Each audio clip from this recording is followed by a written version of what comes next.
And Jon Stewart apparently weighed in on last night's Daily Show. Take a look. Get on board or shut the up is not a particularly compelling pro-democracy bumper sticker. Nor is, what are you going to do? There's literally a floating island of garbage in the middle of the ocean right now. Yeah. I think it's called Puerto Rico. Okay. All right.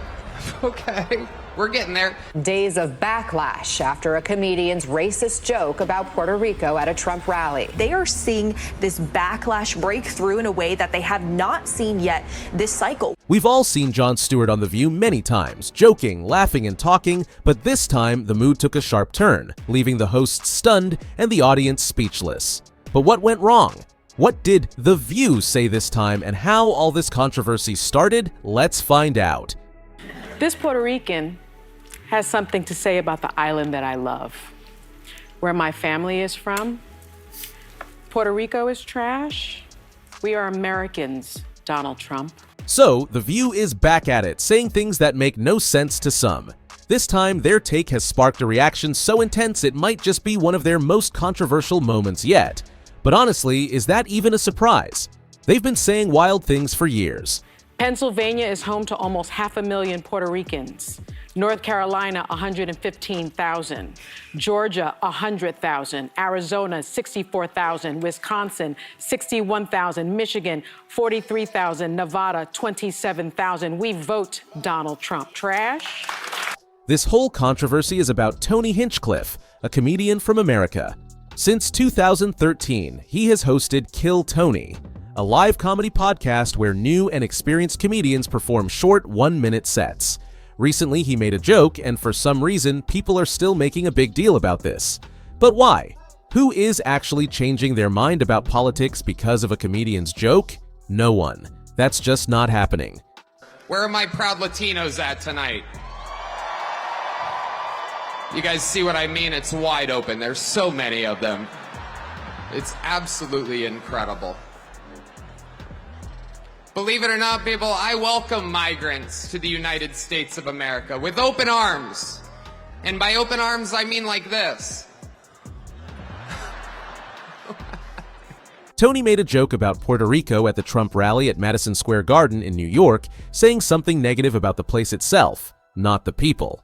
This happened recently, but apparently Sonny took it the wrong way and thought he was insulting Puerto Ricans instead of just talking about the location. She came out swinging, roasting Trump by bringing up Puerto Rico, saying it's trash, and even mentioning some Puerto Rican celebrities with millions of followers to make a point. Jennifer Lopez, Ricky Martin, Bad Bunny, Luis Fonsi, and Mark Anthony have over 345 million followers on Instagram. I think you only have 26 million, since you care so much about size. But here's the twist. Trump didn't even say what she's blaming him for. Tony made a joke and Sonny turned it into this big thing, blaming Trump for what was, in reality, just a comedic roast. That's where it gets tricky. Are we taking jokes too seriously, or are we holding people accountable for stuff they didn't actually say? And why did she even drag Trump into this? And we don't like what was said about Puerto Rico. And we know how to take the trash out, Donald Trump. Trash that has been collecting since 2016. And that's you, Donald Trump. I mean, some people really think that joke might not be nice. But Tony Hinchcliffe knows what he is doing. He's not just some random guy trying to be funny, he is a comedian who sells out huge arenas. He performs alongside big names like Joe Rogan, Andrew Schultz, Shane Gillis, and David Lucas. People pay to hear him speak because they like his style. But The View is acting like it's such a big deal. That is just not the case. The real issue is, why is The View making this into something bigger than it really is? Are they truly upset about the joke, or are they just looking for another reason to be mad at something they shouldn't be? Well, we can find out only after watching what he actually said. My fellow Puerto Ricans, Trash Collection Day is November 5th, 2024. Don't forget it. So, Tony Hinchcliffe made a joke. Some people didn't like it. Okay, fair.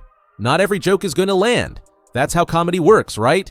Now, here's where it gets wild. Some people are trying to connect this to Donald Trump. But why? Trump didn't say it. Trump wasn't even in the room. Tony Hinchcliffe made the joke, not Trump. So why is Trump's name being dragged into this? And let's not forget what Tony actually said.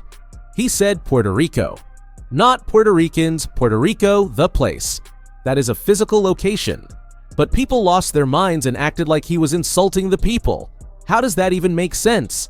When someone says a place is struggling, that doesn't mean they're attacking everyone from there, right folks? It's the same thing that happened when Trump called Haiti a terrible country.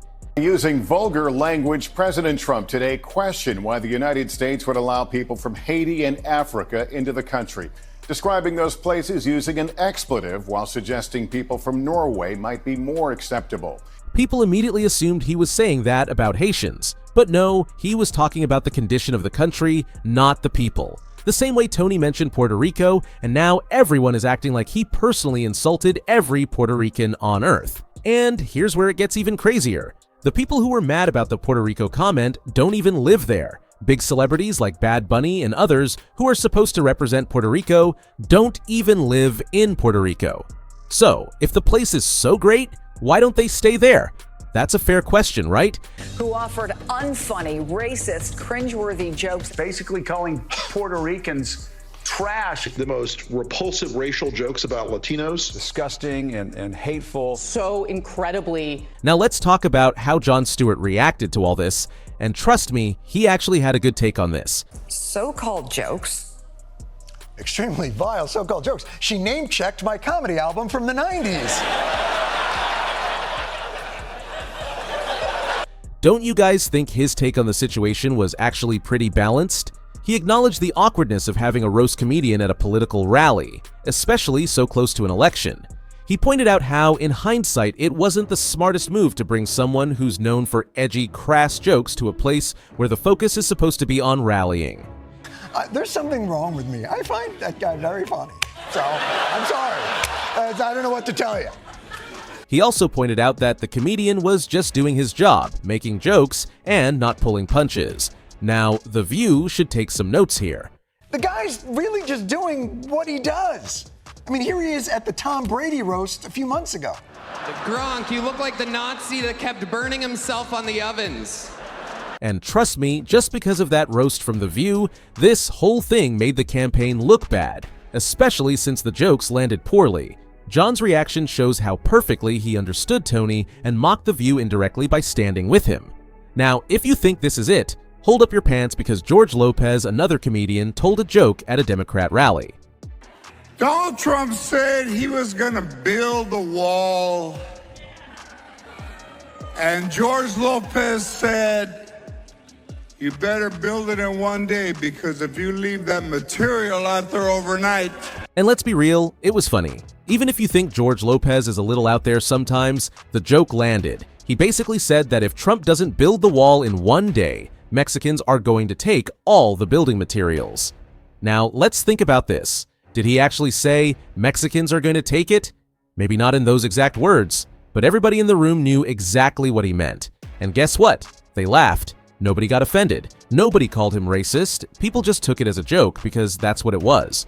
And honestly, the mental image is hilarious. A bunch of people diving in and using all the leftover materials to build something else? It's a classic comedy. Because that's what a joke is supposed to do. Take a little truth, exaggerate it, and make people laugh. It's just words put together in a clever way with the right timing and delivery. That's all it is. Tradition holds that I'm supposed to tell a few self-deprecating jokes this evening. So here it goes. Nope, I've got nothing. I've got nothing. But now, let's flip the situation to what the media is saying about all this chaos. A commentator said that if a Trump supporter had made the exact same joke, it would have been a whole different story. And others are agreeing with this statement how people would have lost their minds. They would have called it racist, offensive, unacceptable. But since George Lopez said it at a Democrat event, nobody cared. You are a rude, terrible person. You shouldn't be working for CNN. Go ahead. I think that's unfair. You're a very rude person. So, do you think that the rules change depending on who's talking? Why is a joke okay in one situation but offensive in another? If something is funny, it's funny. You either laugh or you don't, but turning everything into some big scandal just ruins the fun for everyone. And The View? Oh, it gets worse. Let's see the rest of their mockery and roasting, because it's never enough, right? And she started talking to me about this rally. And I said to her, are you Puerto Rican? And she said to me, no, but today we are all Puerto Ricans. Right. And so I want to say, and he didn't just make jokes about Puerto Ricans. No. Trump's rally was filled with jokes that sparked controversy, with some arguing that this isn't an isolated incident, but rather part of a recurring pattern. While critics question why such remarks continue to be overlooked, supporters see it as simply his style, not intended to cause harm. But where is the line between rhetoric and responsibility? If Trump saying immigrants have made this country into the trash can of the world wasn't enough for you, then maybe, just maybe, this comedian, handpicked, chosen. All these ladies couldn't stop talking about Trump, and these people are saying wild things like either they are obsessed with him or just can't stand him at all. The discussion around him never stops. But here's the bigger question. Is he really the problem, or is the outrage itself part of the cycle? Some say his words divide the country, while others believe he's just saying what many are already thinking but afraid to admit. Whoopi wrapped it all up with a sharp statement that none of this should surprise anyone anymore. She's basically saying, you've seen it all before and now it's right in front of your face, wake up. Donald Trump showed up 4 hours and 20 minutes later, 4 hours and 52 minutes into this rally. So he had over 4 hours to come out there and condemn these comments, to distance himself. Do you guys ignore red flags in a relationship? Yep, and then finally, the truth slaps you in the face, and you're just wondering, okay, maybe I should have listened earlier. Sounds familiar with the View situation right now? Public figures often make bold statements that spark debate, and the reactions can be just as divided. Some see these moments as a troubling pattern that fuels division, while others argue it's just part of open and honest discourse. The real question is, at what point do repeated controversies become more than just talk? Whether seen as concerning or simply the way things are, the conversation isn't going away anytime soon.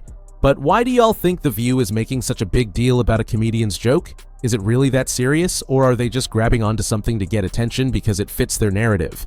I mean, at the end of the day, it's just words, right? And do you think what Jon Stewart said was correct? Do let us know your views in the comments below. If you like this video, hit the subscribe button. Thanks for watching.